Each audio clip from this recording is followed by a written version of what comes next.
Premier Ford, thank you for spending a few minutes with us. We appreciate it. Well, thank you so much, Ed, for coming to our great city, Toronto. What is your understanding of where things stand with this new tariff war? Well, there's uncertainty right now. Nothing's worse than uncertainty for investors, for people, for the market. And all I believe is we should sit down and relook at the USMCA deal that, by the way, President Trump created, and he said it was the greatest deal ever. So let's fix it, and let's grow our economy together.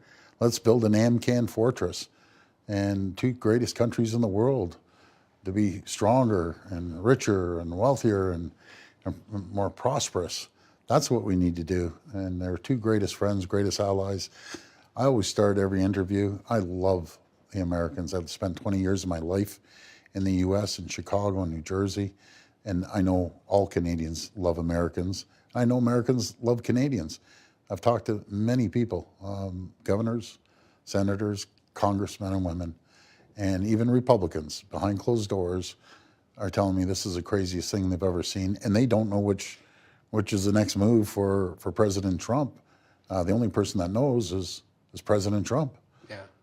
There's talk, and by the time this interview is over, for all we know, he may announce that there'll be a 1-month reprieve for anything that's manufactured and moved around under USMCA. Yes. That's virtually everything in Ontario, right? For the most part, there are a few items, but again, he said that before, and he switched his mind a few days later or a week later.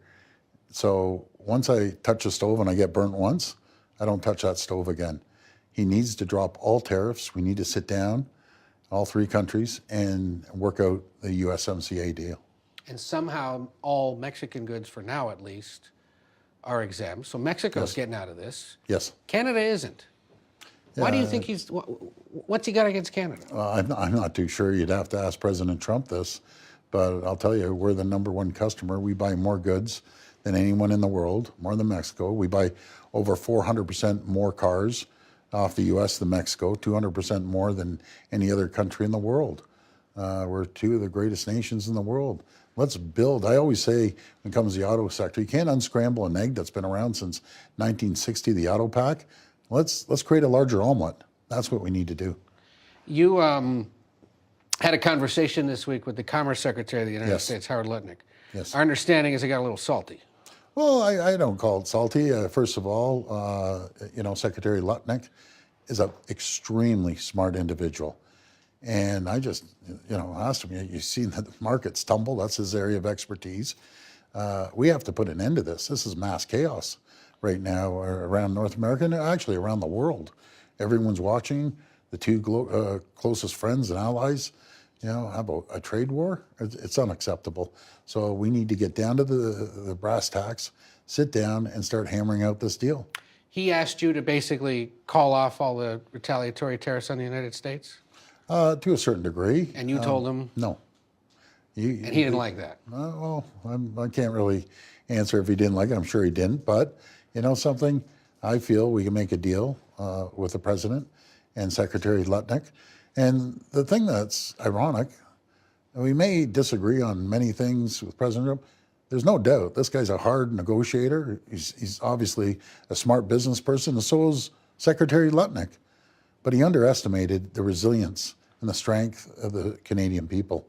And the American people, which I absolutely love, they just kind of didn't wake up. That's the wrong word, but really it came to their attention 3 days ago when all heck was breaking loose. The market dropped $3 trillion and their assembly lines would close. He ran on a mandate to create jobs and lower inflation, and it's worked totally opposite.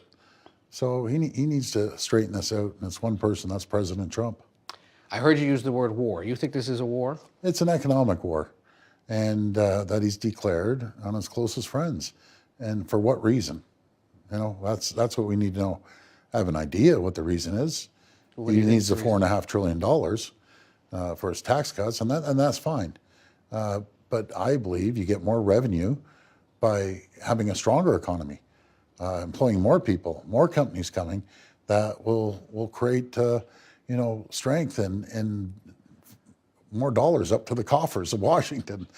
And let's focus on on the real problem. The real problem right now is China. They want to take American and Canadian jobs. So that's what we have to focus on. As we're going back and forth, China is just growing and growing, creating more opportunities in critical minerals. We have all the critical minerals, we're the largest critical mineral deposits in the world, right across the border. And who do I want to give them to? I want to give them to our closest neighbors, the United States. In response to what started earlier this week, you threatened to cut off electricity to a Yes. big chunk of the United States. Well, you know something, I have a great relationship with the governors of New York and Michigan and Minnesota. I just got off the phone yesterday with Governor Walz, and what a gentleman he is. And I'm going to put a 25% tariff on the electricity, the 1.5 million homes and businesses as of Monday until President Trump drops these tariffs. That's the last thing I want to do. It's the last thing. But he has to understand that he can't attack our country economically and expect us to roll over. So 25% tariff starts Monday. Starts Monday. Unless this war ends before then. That's right. Yes. Which means American electric bills in the upper Midwest and the Northeast, the Mid-Atlantic are going up. That's right. And what we're seeing already with gas prices in the Northeast, gas prices are going to go up. People eventually, the assembly lines, if he continues April 2nd, will shut down within 5 days. Auto parts go back and forth across the border up to 8 times before it gets assembled in Ontario or Michigan or other states. And for what? He's created an absolute mess, and we need to clean it up and stop it immediately and move forward. Is the President of the United States bullying Canada? Well, I don't know if it's called bullying. There's one rule I have. I never get personal with someone. Do I think his policies are backwards right now? 100%. He's created more turmoil than we've seen ever, even more than the pandemic. The pandemic, the whole world was involved. Now he's just targeting country after country, and it's unfortunate. So let's sit down and get this deal done, and let's go back to having two great nations. See, Canadians look at Americans as part of the family. They've been part of the family for over 200 years, and let's continue that great relationship of working together and standing shoulder to shoulder in crisis. Now, last I checked, you're a conservative. Yes, I am. You celebrated President Trump's victory in November. I thought, I thought he'd do a great job. Man, was I wrong. And I'm first to admit, I was wrong. Even though I don't play a role in the U.S. Elections, but I thought, okay, someone that believes in cutting taxes like I do, looking for waste, reducing the size and cost of government, I thought that was good. But then what happened? Oh, then he stabbed us. That's it. That's the word. I hate to use it, but that's exactly what happened. There's a lot of people, and in the U.S. as well, by the way, and Canada, they feel like he let them down. He really let them down, and it's unfortunate. But let's repair this relationship, and let's move forward. And I always say I don't care about political stripes. Yeah, you mentioned I'm a conservative, but I work with liberals. I work with the New Democratic Party. I have incredible relationships across the aisle. So I look at, I'm more for the party of the people than I am per se a conservative. Does, one of the things the president has suggested that one of the reasons he's doing this is because of his concerns with illegal drugs flowing into the United States. And Canada perhaps not stopping it from getting in there. Does Canada have a fentanyl problem? Well, I think 1 gram of fentanyl is too much. I hate drugs. And so when he said, tighten up the border, we listened to him. We put 10,000 people along the borders, including I call it state police, provincial police. And now, I think the report last week, there was a half an ounce of fentanyl, in my opinion, it's too much. But you compare it to the Mexican border, night and day. But they also gave me a report showing me that hundreds of kilos of cocaine they caught coming to the northern border, and guns, and illegals, and all sorts of fentanyl and pills and opioids. Going north as opposed to going south. That's right. And I agree. We have to tighten up the border. I've met with the DEA in my office here, along with the Canadian Border Patrol, with the RCMP, OPP.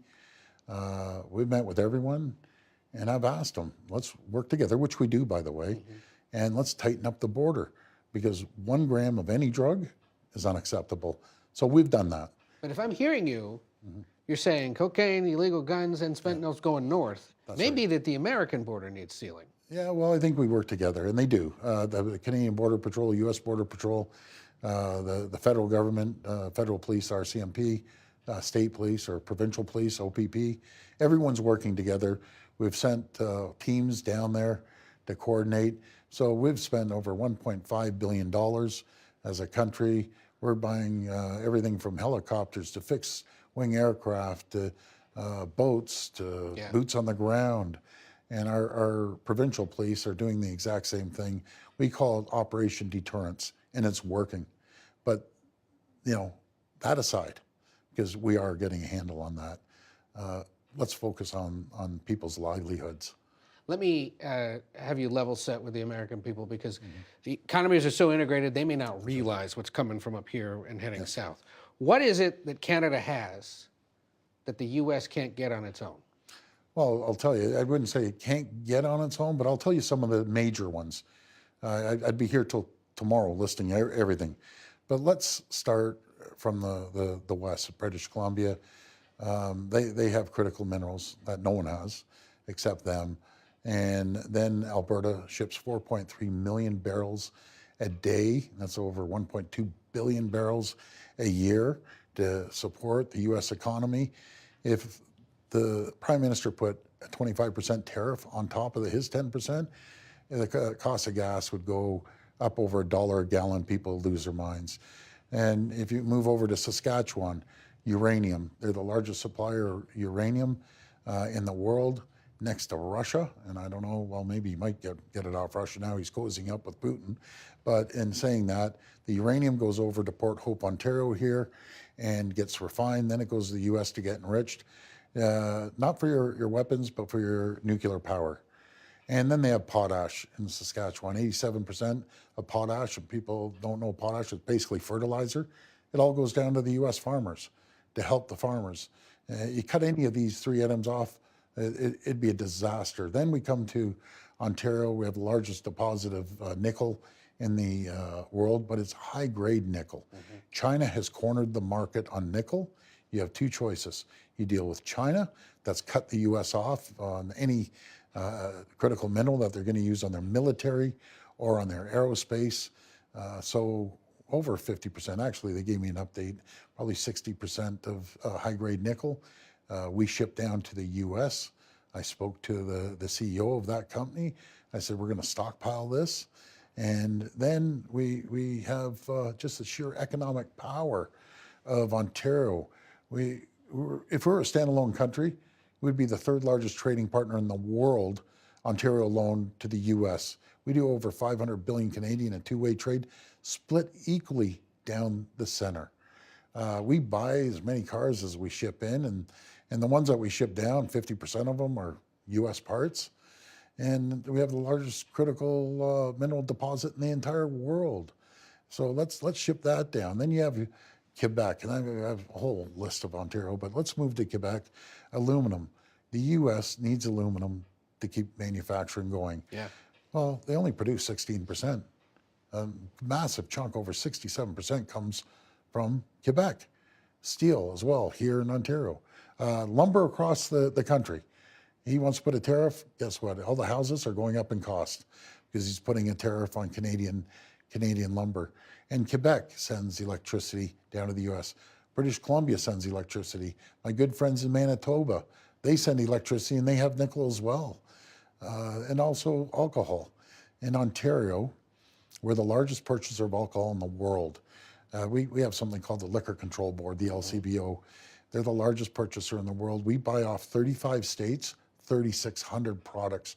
We're the largest customer to California wines, to Kentucky bourbon, and Texas, all over the place. And you cut it all off. We pulled them all off the shelves. I don't want to do this. when I talked to the great governor of Kentucky, he said, Premier, please do not take my bourbon off the shelves. I said, I have no choice. Talk to your president. I want to buy more bourbon, but they're coming off the shelves. And this is affecting everyone. They're gonna have layoffs. It's unfortunate. For what? Right? And the list just continues to go on. So if I hear you, you're turning off the lights and you're running the bourbon dry in response to what the United States is doing. The last thing I want to do is turn out the lights. I'll put a tariff. But let's straighten this out. And But to that's the, a tool in my and to the toolbox. American homeowner in Minnesota or New York or somewhere else that gets its power from electricity, Yes. they're going to see the electric bill in a month and they're going to realize, whoa, Yes. a lot more expensive than it was. That's What correct. you tell them. And there's one person to be blamed, and that's President Trump. And I sincerely apologize to the American people. I really, truly do. But again, contact your senator, your congressperson, your governor, and they should be standing on the steps of Capitol Hill screaming up and down, because this is totally unnecessary. I want to ship them more electricity, more critical minerals. Now, you know how President Trump works, and I've noticed two things you've been doing that are going to get to him. One, you're doing a lot of advertising for Ontario Yes, on channels he watches, that's right. on the Super Bowl, Yes. in train stations. Yeah. Second, you're doing just about every interview that comes Yes. from the United States asking for you, Yes. because you know he watches a lot of TV. Oh, I want to inform the American people on what's going on, because they aren't being informed properly, and the numbers are not accurate what are going out there. And again, we're going to ramp up the ads. We spent tens of millions of dollars, but now the ads are going to be a little different. They're going to show, before he was elected, and then when these tariffs come, and if we don't get a tariff deal, they're going to be assembly lines shut down, jobs are going to be lost, unemployment's going up, and inflation's going up. As a matter of fact, inflation's going up right now because of the uncertainty. Again, I don't want to do this. We didn't start this fight, and neither did the Americans. The president started this fight. So if I'm hearing you, you're saying you're going to run attack ads basically against what he's doing in the States. Well, I wouldn't call them attack ads. I'm going to call them information ads. Okay. And they're going to inform the great people of the United States, how it could be, and having two great nations, and how it might be if these tariffs continue to go through. As far as I'm concerned, it's unacceptable. So let's avoid these tariffs. Let's sit down and let's hash out a deal, and let's put this behind us. There's more problems around the world, all over the place, than worrying about Canada. You're not Prime Minister of Canada. You are Premier, though, as you said, of one of its largest customers. So it's not necessarily on you to speak directly to the president. But let's say he called you, or let's say you got so angry that you said, screw it, I'm calling the White House, I want to talk to him directly. What would you tell him? I'd tell him exactly what I told you. We're very disappointed. Canadians are very disappointed. In times of crisis, no matter if when they got attacked on 9/11, whose soldiers died? Canadian soldiers died because one of their family members got attacked. And we'd do exactly the same. When the hurricanes just came through a few months ago, who sent the hydro linemen, the electrical linemen down? Ontario sent them down. When the fires were happening in California, we sent water bombers. On our way over, we stopped in British Columbia, and we had 300 urban firefighters ready to go. There was over 1,000 urban firefighters ready to go. We had to cut it off at 300. We love our American neighbors, and we will do anything to help them, to protect them, and that's what Canada does. So, again, to the president, stop this craziness. Like, just stop. He's a smart guy. He's a business guy. You don't become president by not being a smart guy. But man, maybe his handlers or someone just misguided him. I think there was a few people that believe in protectionism. And if you go online, I think it was May 1988 with Ronald Reagan talking about the free trade. You don't create an economic war against your closest friends and allies. You work together and grow the pie, or grow the omelet, as I always say. So hopefully we'll get through this. We will get through it. I'm very, very confident. People will come to their senses, and let's move forward, united, strong. So that's what I believe. Real quick before we go for a walk, this hat here, Canada is Yes. not for. I'm going to grab it here. yeah, I'll show it to you. Sure. Where did this come from? Well, I'm the chair of the federation, meaning the chair of the premiers. They rotate every single year, and it fell on my lap this year. And I was going to visit the prime minister with all the premiers of the country. And my staff ran up before I hopped out of the car and said, "Put this hat on." And I said, I don't wear baseball caps. I got a big noggin, so it won't look good. Put it on. So I put it on, and it went viral. And it was a great story. A young entrepreneur named Liam, just starting a company, and all of a sudden he printed this up because when I was on a network, I said, "Canada is not for sale." And so he printed that up, and it has gone wild, like literally viral. He can't keep up. So he went from 0 sales into millions of dollars of sales, and he's someone told me it's 8 weeks behind on orders. So good for Liam and his fiance. So gave them a little start in life. But this is a clear message. Canada is not for sale and will never be the 51st state. And that's not disrespecting America, because as far as I'm concerned, 2 greatest countries in the world, and I couldn't ask for a better neighbor than the United States of America. And I say, God bless America and God bless Canada. When he talked about making you guys the 51st state, what did you think? That's not going to happen. At first, I thought it was a joke. And I joked around and said, yeah, he's upset because we burnt the White House down in 1812, and he's holding a 200-year grudge on us. But then I thought, boy, he's serious. And then I thought, maybe it's a compliment, because we are a great country. He's not saying that to anywhere else. He's not saying anywhere in South America. He's not saying Mexico become a 51st state. He knows how great Canada is. And we share the same values. Like Americans and Canadians share the same values. We have the same democracy. And so we're two great countries. Let's continue working together.